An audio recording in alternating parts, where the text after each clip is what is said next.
मीना, उसका पति विक्रम और उनकी छोटी बेटी गुड़िया। मीना दिन रात मेहनत करती थी, लेकिन विक्रम का हाल बिल्कुल उल्टा था।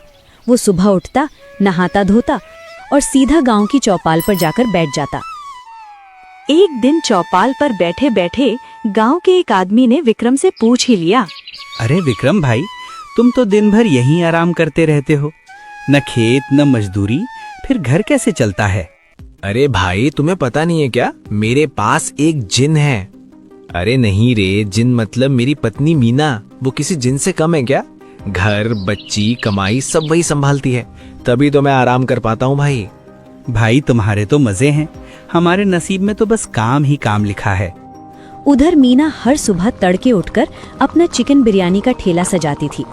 उसकी बिरयानी स्वाद में लाजवाब और दाम में सस्ती थी, फिर भी ग्राहक गिने चुने ही आते। एक दिन एक ग्राहक ने खाते खाते पूछा, मीना, एक बात बताओ, इतनी बढ़िया बिरयानी बनाती हो, फिर भी तुम्हारे ठेले पर भीड़ क्यों नहीं लगती? क्या पता जी, मैं तो दिल से बनाती हूँ, सस्ती भी रखती हूँ, फिर भी किस्मत साथ नहीं देती। तभी वहाँ गांव का सेठ आ गया, भारी आवाज में बोला, ओ मीना, तुम्हारे पति ने पिछले हफ्ते 3,000 रुपए लिए थे, कब लौट आओगी? सेठ जी, अभी मेरे पास इतने पैसे नहीं हैं, थोड़ा समय दीजिए, मैं लौटा दूंगी। ठीक है, पर ज्यादा देर मत करना, नहीं तो ठेना हड़प लूंगा तेरा। शाम को मीना ठेला समेट रही थी कि तभी एक साधु आकर रुका। बेटी, बहुत भूख लगी है, कुछ खाने को मिलेगा? साधु जी, चिकन बिरयानी है, बैठिए, अभी देती हूँ। साधु एक तरफ बैठकर चुपचाप बिरयानी खा गया और बिना कुछ कहे चला गया। घर जाते समय मीना की नजर जमीन पर पड़ी। वहीं जहाँ साधु बैठा था, कुछ चमक रहा था। अरे, ये तो चमकता हुआ बर्तन है, लगता है साधु जी भूल गए हैं। वो उस बर्तन को लेकर घर की ओर चल पड़ी। उसे क्या पता था कि यही चमकता बर्तन उसकी जिंदगी बदलने वाला है। अगली सुबह मीना जल्दी उठी। रोज की तरह उसने ठेले के लिए तैयारी की, लेकिन जैसे ही उसकी नजर उस कोने पर पड़ी जहां उसने रात को चमकता बर्तन रखा था, वो ठिठक गई। अरे, बर्तन कहाँ गया? मैंने तो यहीं रखा था, कहीं गिर तो नहीं गया? वो पूरे घर में ढूंढने लगी, कोने कोने, अलमारी, चूल्हे के पास, लेकिन बर्तन कहीं नहीं मिला। हे भगवान, वो कहाँ चला गया? तभी अचानक पूरे कमरे में तेज रोशनी फैल गई। मीना कुछ समझ पाती उससे पहले ही उसके सामने एक बहुत बड़ा डरावना सा जिन प्रकट हो गया। मीना डर गई। कौन हो तुम? डरो मत मीना, मैं एक जिन हूँ और मैं तुम्हारी 3 इच्छाएं पूरी कर सकता हूँ। मेरी इच्छाएं? हाँ, एक इच्छा तो मैंने कल रात ही पूरी कर दी। अब तुम्हारे पास 2 इच्छाएं बची हैं। पर मैं क्या मांगू? अभी तुम्हें समझने की जरूरत नहीं है, आज पूरा दिन सोचो फिर बताना। ये कहकर वो फिर से उसी चमकते बर्तन में समा गया। अगले ही पल सब कुछ सामान्य हो गया। मीना कुछ देर वहीं खड़ी रही। क्या ये सपना था या सच? उलझे मन से वो ठेला लगाने निकल पड़ी। ठेले पर पहुंची ही थी कि वहीं कल वाला साधु आ गया। बेटी, अब तक तो तुम जिन से मिल चुकी होगी, ध्यान रखना इस बात का, किसी को पता न चले, नहीं तो जिन हमेशा के लिए गायब हो जाएगा। जी बाबा, मैं ध्यान रखूंगी। साधु चला गया, लेकिन तभी माहौल बदल गया। गांव के मुखिया जी आए, उनके साथ 2 पुलिस वाले भी थे। मीना घबरा गई।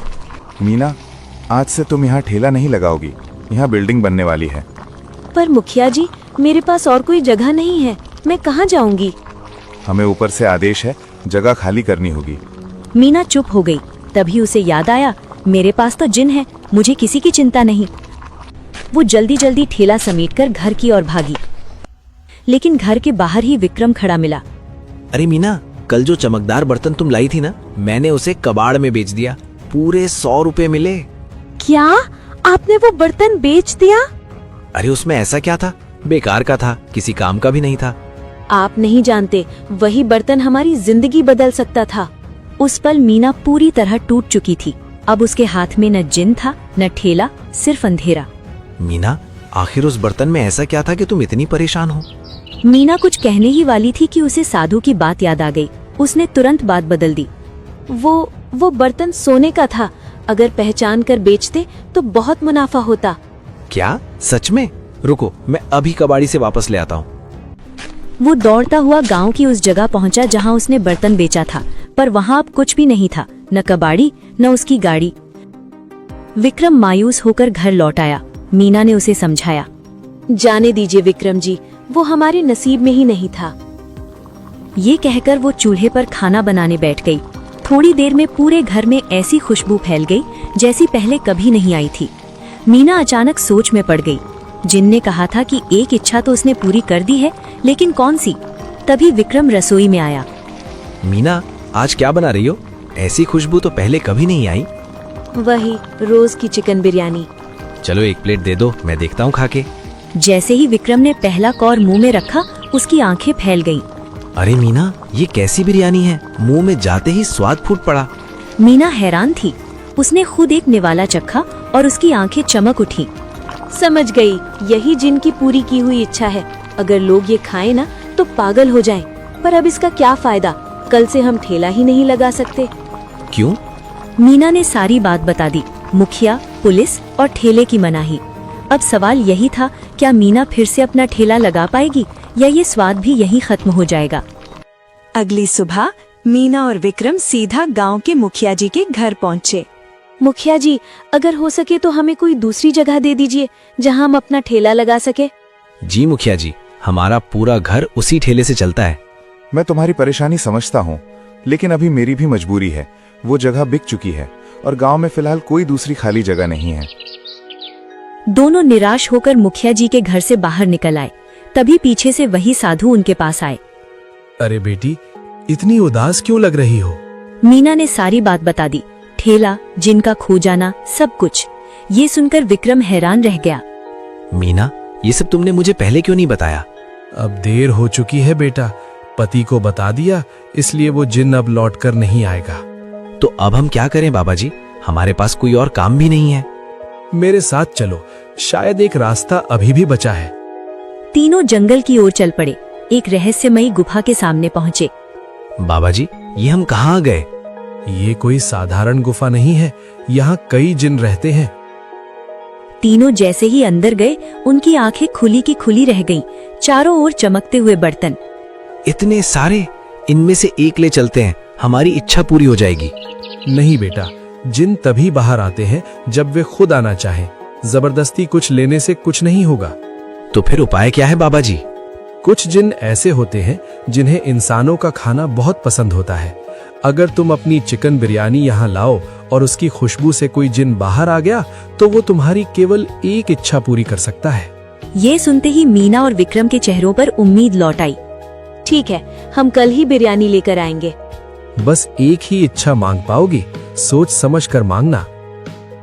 अगली सुबह मीना ने बिरयानी बनाई और गुफा पहुंचे। मीना ने एक प्लेट में बिरयानी परोसी और जमीन पर रख दी। थोड़ी ही देर में पूरे गुफा में बिरयानी की खुशबू फैल गई। समय बीतता गया। मीना जी, लगता है किसी जिन को हमारी बिरयानी पसंद नहीं आई। थोड़ा और इंतजार कर लेते हैं। तभी अचानक पूरे गुफा में तेज रोशनी फैल गई और एक बड़ा सा जिन प्रकट हुआ। अरे वाह, कैसी स्वादिष्ट खुशबू है। मीना, जल्दी से एक इच्छा मांगो। मीना ने गहरी सांस ली और कहा, जिन जी, हमें ऐसा वरदान दीजिए जिससे हमारा परिवार हमेशा सुखी और संतुष्ट रहे। तुम्हारी इच्छा पूरी हुई। अब जाओ, मुझे बिरयानी खाने दो। बाहर आकर विक्रम थोड़ा निराश था। मीना, तुमने ये क्या मांग लिया? पैसे, हीरे, गाड़ी सब मांग सकती थी। विक्रम जी, अमीर होना ही जीवन का मकसद नहीं होता। अगर मन खुश है और घर में शांति है तो वही असली दौलत है। 2 दिन बीत गए। विक्रम चौपाल पर बैठा था। तभी गांव का एक अमीर आदमी बैठा। उसका चेहरा उतरा हुआ था।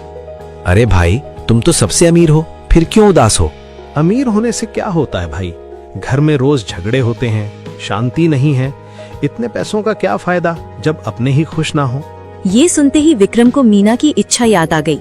वो तुरंत घर लौटा। मीना, तुम सही कहती थी, पैसे ही सब कुछ नहीं होते। तभी बाहर से मुखिया जी की आवाज आई। मीना, तुम्हारे लिए खुशखबरी है। जिस जगह पर तुम ठेला लगाती थी, वहाँ बिल्डिंग नहीं बनेगी। तुम फिर से वहीं ठेला लगा सकती हो। ये सुनते ही मीना और विक्रम की आंखों में चमक आ गई।